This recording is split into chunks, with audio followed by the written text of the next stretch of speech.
In this video, we are going to study about the cross-section parts of irrigation canal.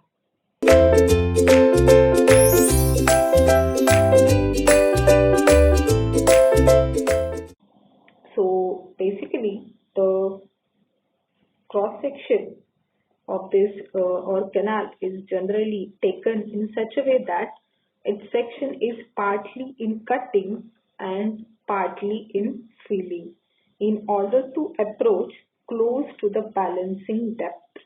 So once we start excavation or construction of a canal, so sometimes to get the equilibrium and to get the balancing depth, we need to construct that canal and we need to give the section of that particular canal, basically partly in cutting and partly in filling section. So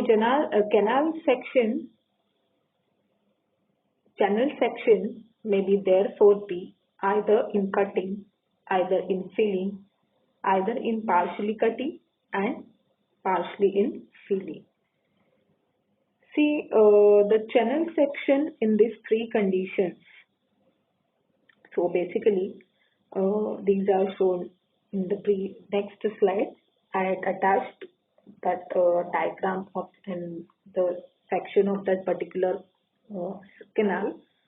See, when the ground level is above the top of the bank, the canal is said to be in cutting.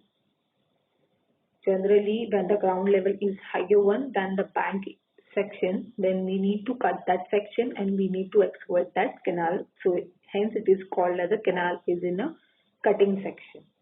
When the ground level is below the bed level, so here definitely we need to refill and we need to balance the depth of that particular bank as well as the canal alignment. So this is called as a canal is said to be in a filling.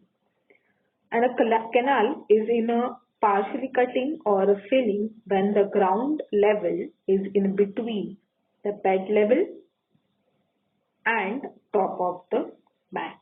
So when it is in between the section, then it is called as a section in a partially filling and partly cutting. Here you can see the cross section of a canal in cutting zone, in a full cutting zone.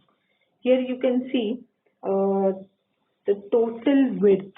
This total width is said to be see from this point, from this including the service load, then road exactly, including the dowla. So basically all this part will be your permanent land width. This is a permanent land width.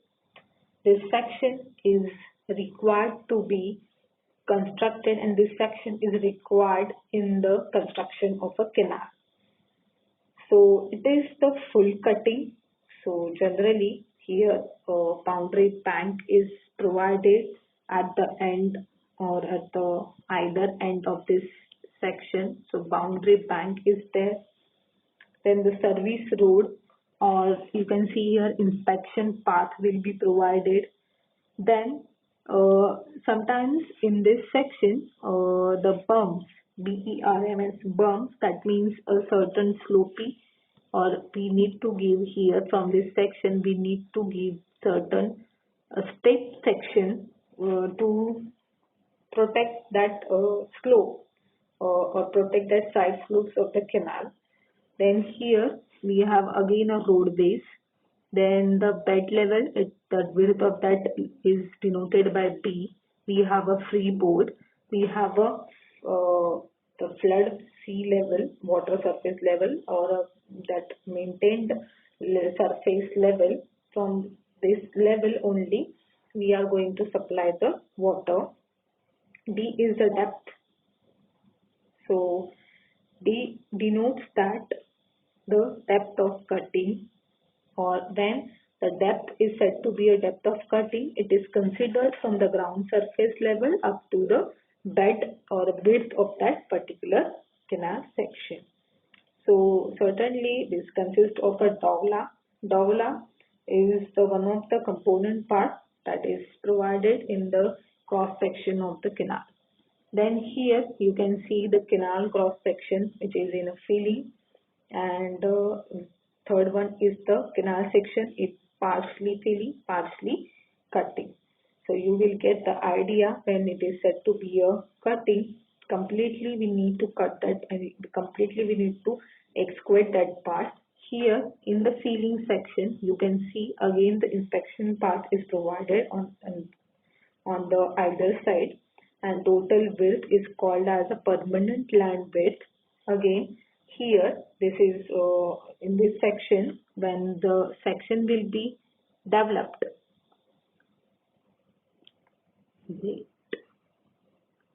Here this section will be developed, this dotted line will be shown, that is a saturation line. From this water surface level, through this level only the water will get saturated and percolated into this highest portion, or we can say that the field surface. This saturation line gives us the idea, that is, or is the boundary between the saturated soil mass and the unsaturated soil mass. So when this type of a section is provided, so this is called as a DOWLA, D-O-W-L-A, DOWLA. Certainly here when the flat surface is provided, and certainly the plain surface is here is provided, so it is used for the inspection part, or it is used for the service road. Then here you will get the bank on this side, on the left hand side, and again we have a flood sea level, and we have a freeboard. Then we have a width of the canal, and we have a depth of a water, and the side slope will be 1.5 is to, or sometimes it will be provided at the 2.5 is to 1.5, 1/2 is to 1. That means 1.5 is to 1. Sometimes it will be provided as a 2.5 is to 1 also. So this is the canal section in a filling. You can see here the canal section in partly cutting and partly filling. Here also for the balancing purpose, some portion will be cut and some portion will be filled up, and same component parts will be provided. That means a service road will be provided. Total width is considered as a permanent land width. Then we have a width of the canal bed. Then we have a depth of a water. Certainly we need to provide the freeboard above this water. So hence it is constructed in a partly cutting, partly filling. So when it is constructed in a partly filling section, there is a saturation line will be developed, and it is constructed in a full cutting, then certainly the depth of a cutting will be developed here. Again on the right hand side or on the left hand side we have a DOWLA to raise the land surface so that the water will not get overtopped. So this and berms are provided. So berms generally provided to reduce the energy, kinetic energy of that particular flowing water. So here are some of the images of this canal section. See, canal can have a DOWLA section on one side or a bank section on both the sides. The section may also be designed to have a bank section on one side and DOWLA section on the other side. Usually, the left bank of the canal has a DOWLA section and service road, and right bank of the canal has a bank section.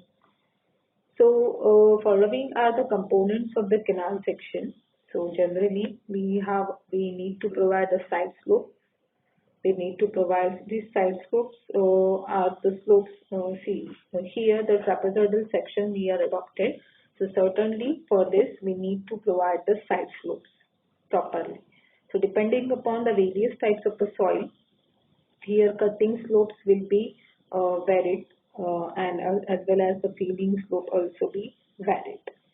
So generally for the hard rock, the cutting slope will be 1/8 to the 1 is to 1 to the 1/4 is to 1. For the soft rock, the cutting will be 1/4 is to 1 to 1 half or half to the 1. When it is a sandy loam, then 1.5 is to 1. Then it is a light sand, it is 2 is to 1 for the cutting. As well as for the feeding also, the side slopes will be vary. Totally depends upon the nature of the soil and the depth of a cutting or a feeding.